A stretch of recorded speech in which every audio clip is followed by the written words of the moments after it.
Welcome to my channel. I'm Denby. Today I'd like to talk about how to sit comfortably and also correctly in your yoga practice. So the way that I'm sitting now is how I've noticed a lot of yoga students and also teachers sit cross-legged when they're either teaching or doing a practice. The knees are really high, the hands are together in prayer. But what you don't notice and what you can't feel unless you're in this position is the sense of tension in the hips and distortion that's going on through the lower back. Ideally, we want to have our knees lower than our hips, the spine free and long, and the palms down on the knees. Completely different scenario. And straight away, your breath is able to get into the belly. Your pelvic joints can open to receive that breath. And you're able to sit in this position for longer than 5 minutes, comfortably and consciously. So let's unpack a few things that I've noticed have helped myself and also my students in recent years, fusing the human garage fascial manoeuvres as well. So when we sit like this as well, it's important to remember that with fascia, as an intelligent organism that connects all layers of our being, sitting in these types of positions dehydrates that intelligence. It dries it out. It makes us feel really stiff and tight and uncomfortable in the hips. Now, the hips are the deepest joints of the body, so they have the potential to pack away a lot of emotional baggage and a lot of physical and mental stress as well. So when we release into the hips, it frees up the back of the sacrum, it frees up the spine, it allows all the blood to start to circulate as it's meant to, and we actually start to relax and drop into the upper body as well. Because if the hips and the lower body are tight and restricted, then that's going to follow all the way up to the neck, leading to headaches, neck pain, and distortions with your posture, and probably also your gait, the way that you're walking. So the emotions that get packed away in the hips also connect to the emotions that get packed away in the heart. It's actually a channel between the heart in your chest and a heart in your womb. So you may like to start this practice just by connecting in here with one hand, doesn't matter which one, over your heart and over your womb. Close your eyes and take 3 deep breaths, just in through the nose and out through the mouth. And let the jaw go, let the shoulder blades drop. Let your tailbone unravel and just tune into how your hips are feeling right now. And what your relationship is with your pelvis as well. Of course, if you've been pregnant and you've given birth or you've had some sort of injury in the pelvic area, that's going to add another layer of discomfort and challenge for you, which will make learning to sit comfortably, calmly and consciously a lot more beneficial for you. So once you've got a little gauge on what's happening, what you're starting your practice with, I'm going to come up and do a couple of fascial manoeuvres. Good boy. So I like to start with opening the breath into the lower back and that kidney area. So we'll do a posture called pullover. With your left hand, you reach around and grab the top back edge of your shoulder blade on the right side. I like to go onto the skin to get a bit of grip. And you're going to squeeze the skin and pull it up. So you can literally feel that you're lifting out the back edge of that right hip, like a string pulling up from that right kidney. Your right hand comes to the lower left ribs. Gently pull that fascia around. Lift the right shoulder and look up and over to the right. I'm going to take 6 breaths here, in and out through the mouth.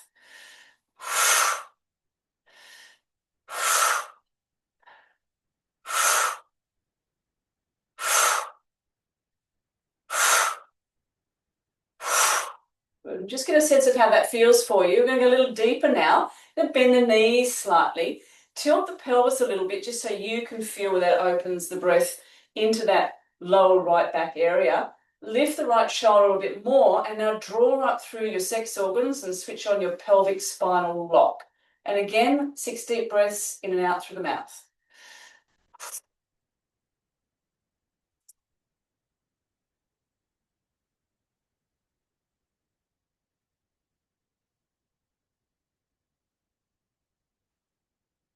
Good.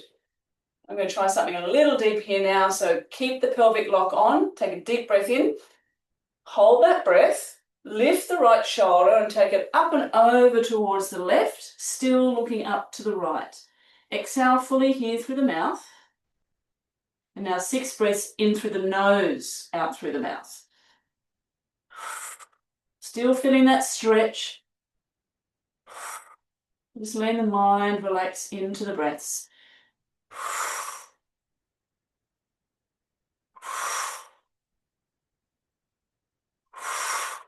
Last one. And then slowly push into the feet to come up. And you can take the feet a little bit wider. And go for a little sway. And just notice where the breath is. Notice your shoulders relaxing. Notice any changes and softening around the hips and around the lower back. So opening up into the kidneys allows the breath to actually be drawn down so it can be utilized correctly. And stretching out of that adrenal area. So when we get very compacted from walking around every day and sitting in cars and sitting at desks and doing repetitive movements, which again is not fascia's friend, everything gets very tight and restricted. And you'll probably notice over time, especially if this is a chronic habit for you, that you're only breathing up into the chest. You're not actually able to access down into the lower body and the lower belly for your breath as well. So take a breath or two and notice the difference there. And we'll do pull over on the other side. So the left hand comes to the back of the right shoulder blade, grabbing all that skin, either on top or underneath clothing. Squeeze and lift. Left hand comes to the right lower ribs, pulling that fascia around.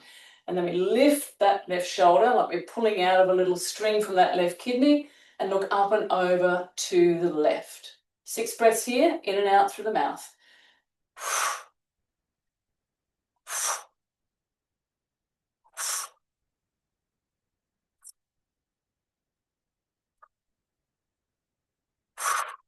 Good. Now switch on your pelvic spinal lock. Bend the knees a little bit and tilt the tailbone just so you can feel where that really works into that back left hip area for you. And another 6 breaths in and out through the mouth.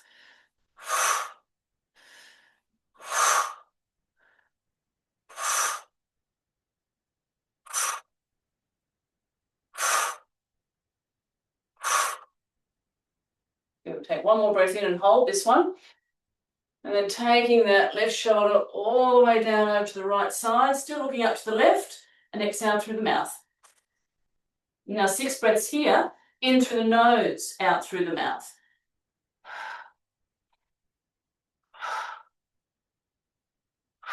Keep lifting the left shoulder, looking up. Letting that last breath go. Push into your feet, squeeze yourself up.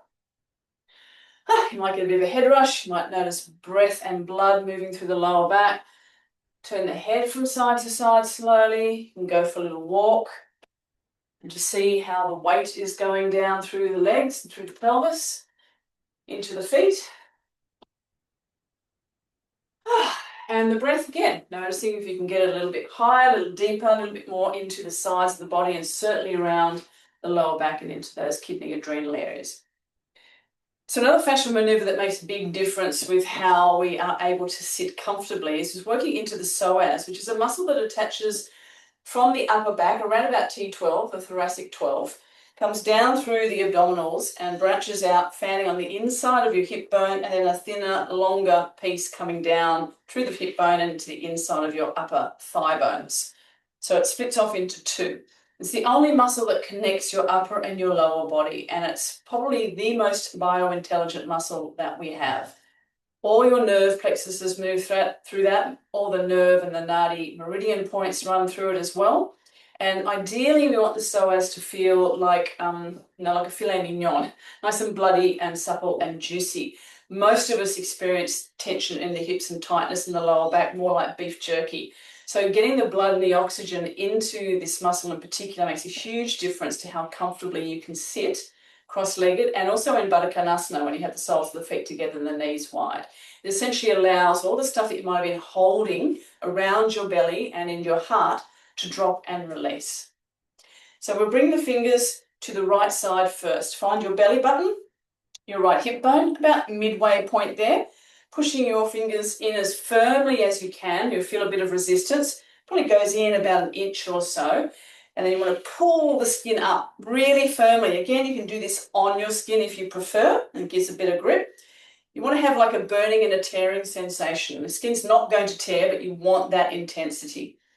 Push your right heel into the ground and just take a little lunge step forward with your left leg, bending into that left knee. And I like to squeeze the right buttock to make that right leg really strong. That just gives you a little bit more sensation through this psoas point. Also working into the ileocecal valve on the ascending colon, so a lot of releasing potential.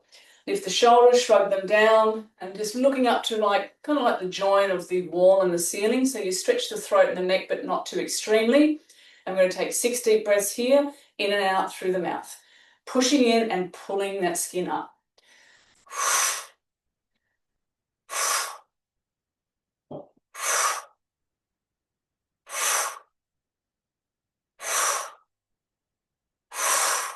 The last breath, really push that right heel down, squeeze the buttock, go as deep as you can, and then push back. You can give yourself a little bit of a sway and a shake through the legs or a little bit of a walk, and notice how that is spreading through this, not just the front of the hip, but you can also feel it across the back of the sacrum.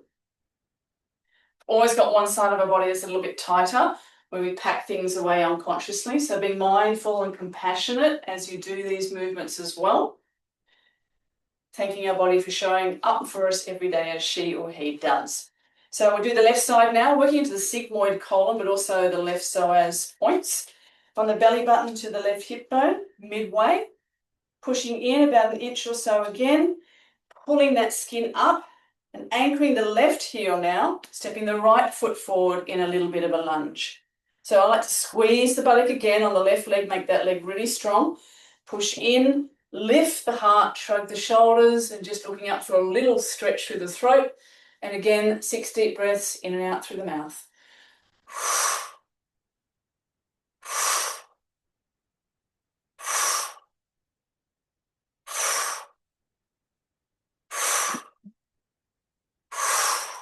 Squeeze that left buttock, stretch the heel of the floor, and lift a little bit more at the end of that last out breath. And then pushing back. Oops, right left. And do a little movement, little walk, little sway from the hips. So straight away I can feel that everything's sort of softer and looser. And I can feel that my breath is now dropping down into the solar plexus and also the belly area as well. Ideally, we want to breathe in through the whole front trunk, the back, the sides, and the top and the base of our trunk. But of course, stress and lifestyle, habits and repetitive movements, and also other blockages, scar tissue and things like that, most of us aren't doing that. So when we bring our awareness to how we're breathing, how we're receiving, of course, that life force, then we can start to make little tweaks and feel a lot more comfortable in our bodies and also a lot more present. So the last one that we're going to do here now for sitting is the hip release. So you'll come to the floor on your mat, and I'm going to turn this way so you can see what's going on more easily. Come onto your back, and you can just hug your knees. He's a good boy. To your chest for a moment with that right thigh crossed over the left. Sit down, Bubba. Sit down. Sit down. He's always likes to sit on me and help me when he knows he's a good boy, having good releases. So right leg crosses over the left, and just hug the knees in there for a moment. And you might like to do a little rock and roll from side to side. You might like to roll the head gently from side to side to release into the neck. So you are going to feel strong sensations into the back of this right hip to start with. So you can pull your pants up a bit and grab hold of your ankles. And I want you to pull the skin down towards the floor as you bring the knees and the ankles towards you and kind of like pulling them wide as well. So you feel that in the hips straight away. Try and keep your shoulders relaxed as you can. Thank you, darling. Up, up, up. Thank you, darling. And when you're ready, you're going to tuck your chin. You want to turn your head left or right, whichever way feels a little bit tighter. So you work into your torque pattern. Shoulders down, 6 deep breaths, in and out through the mouth.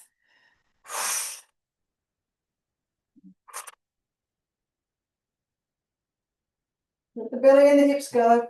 Bring the knees towards you. I like to go a little bit deeper with this one. This is an adjustment that I've just made up because it felt good. You're going to grab hold of your big toes with your index and middle fingers. Rotate the big toes towards you and traction them out a little bit, working the legs. And another 6 deep breaths if you can. You might want to turn the head. Toes will probably be a bit cranky, that's okay. Twist them and pull them out.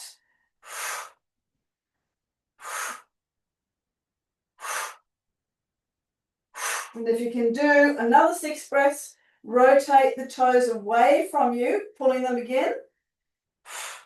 Nose to the knees.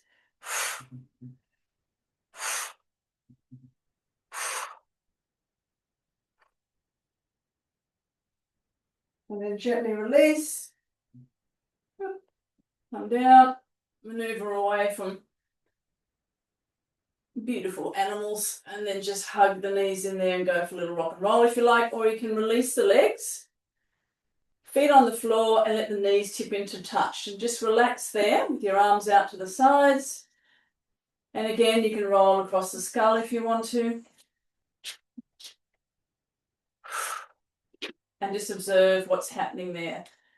So the extra movement of the toes is working into the stomach and the spleen channel, which is all about blood quality. So you'll probably be quite aware of the toes after giving them a good twist like that, especially if you've got a little bit of arthritic stuff going on or literally just tight in the joints in general. So notice how that is starting to soften into the lower back and the hips. And we'll do the other side. And we'll cross the left leg, the thigh, over the right now and just hug in. Again, you can go for a little rock and roll from side to side. You can roll across the skull. And you'll start to notice something quite strong going on through the back of the left hip already. So again, grabbing hold of your ankles, pulling the skin over the shin bone towards the floor.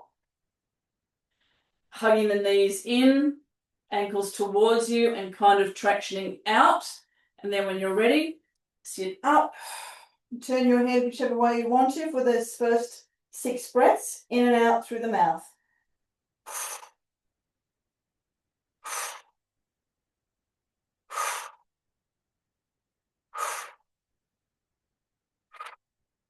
Let the hips go, pull a little deeper. Good, and now if you want to, grab your big toes again, index and third finger, tractioning the toes towards you, pulling them out and away and working the legs, maybe turning the head, another 6 breaths through the mouth.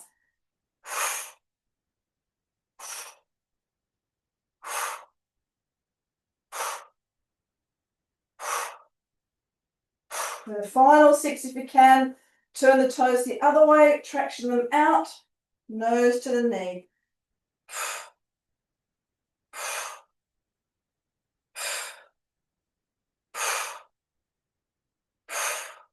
And letting it go. Feel the lower back relax. And then gently come down, unravel the legs. You may like to have the knees together, hands on the knees, squeezing them so they don't come apart. And do like 6 or 7 circles slowly both directions here. It's a nice release for the lower back and the hips. It also just helps to massage blood around those sacral joints and into the socket. So if that feels good, do 6 or 7 both directions, keeping the knees squeezed gently so you actually keep your core engaged, and that allows the sides to release. And when you're done there, you can bring your feet to the floor, knees tipping into touch, great way to release the back. Take your arms out to the sides wherever you can, above the head, or just have the hands on your belly, or even heart and belly, and just tuning in there. So feeling your breath, taking a yawn, a sigh, a swallow, releasing the neck, and noticing any energy that might be moving up and through the legs or swirling around into the womb space and the hips. a general softening and releasing here. You can take about 5 or 6 breaths here before you come back up to sitting.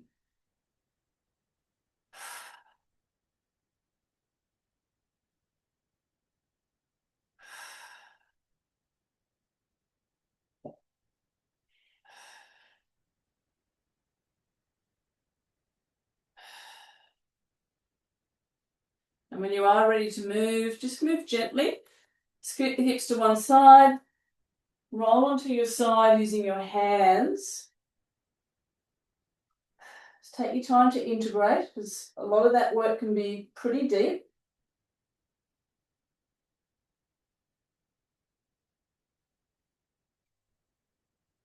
And then use your hands to push yourself up to sitting.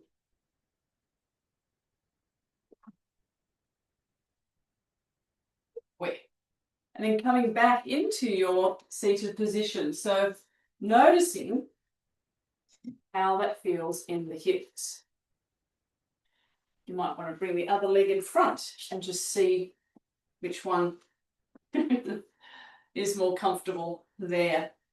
So I haven't got anything underneath my buttocks here. I can already feel a softening and a dropping. And when I started incorporating these fascial manoeuvres into my yoga practice, I was sitting with my knees up like this and thinking that was totally normal and fine. Now I can actually get the knees pretty much down to the floor. So if you want to, you can always just use a little folded blanket or a little elevation there underneath the sit bones. So you have that sense that your pelvis is tilting forwards, not backwards and caving, because that's what happens when the knees come up, cuts off the breath, stops the circulation, does all sorts of compromising things to your spine and your pelvis. So when you elevate your buttocks a little bit while you're reprogramming your hips, the awareness that the knees are below the hips, great, do that. Eventually you might not need anything under the buttocks, but even just for comfort, that's totally fine. Then you can bring the hands to the heart and take a moment here just to breathe and sense. So we breathe in through the nose and out through the mouth. That just calms the nervous system. Relax your jaw, relax your shoulder blades, relax your tailbone. And notice where your breath is. Just follow that current. Any warm flushes or tingles as parts of the body are coming back online. Connecting, communicating. And just an overall sense of the weight of your head and your trunk and your hips a lot more anchored and balanced. And a lot more comfortable. Even imagining that you could now sit here for 5 to 10 minutes and meditate or chant or just be in silence.